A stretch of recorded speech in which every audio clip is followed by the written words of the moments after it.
எப்படி நடக்குது இந்த ஆட்சின்னு எல்லா பிரஸும் கேக்குறீங்க. நிறைகளும் குறைகளும் கலந்த ஆட்சி அப்படின்னு நான் சொல்லியிருக்கேன்.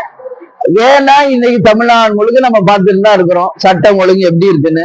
ஆணவ கொலை, லாக்டவுன் கொலை, அதே மாதிரி பார்த்தோம்னா டாஸ்மாக்ல போதையில கொலை, கஞ்சால கொலை, கற்பழிப்புகள், செயின் ஸ்நாச்சிங், பல்வேறு சட்டங்களுக்கு கேள்விக்குறியா போயிட்டு தான் இருக்குங்க. இதுல மாற்று கருத்து இல்ல. வேலை இல்ல, இளைஞர்களுக்கு வேலை வாய்ப்பு தரணும். விவசாயம் நெசவு இன்னைக்கு படுபாதாளத்துக்கு போயிருக்குது.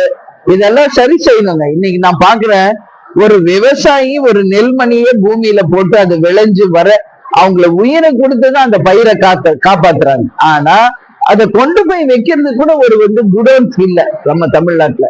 பெய்யுற மழையில அந்த மூட்டைகள் எல்லாம் நனைஞ்சு எல்லாம் முளை விட்டு போச்சு அந்த நெல் மணிகள்லாம். அதை பார்த்து விவசாயிகள் கண்ணீர் வடிக்கும் போது எனக்கு எப்பயுமே கேப்டன் நானும் எங்க கட்சி விவசாயிகள் பக்கம், நெசவாளர்கள் பக்கம் நிக்கிற ஒரு கட்சி.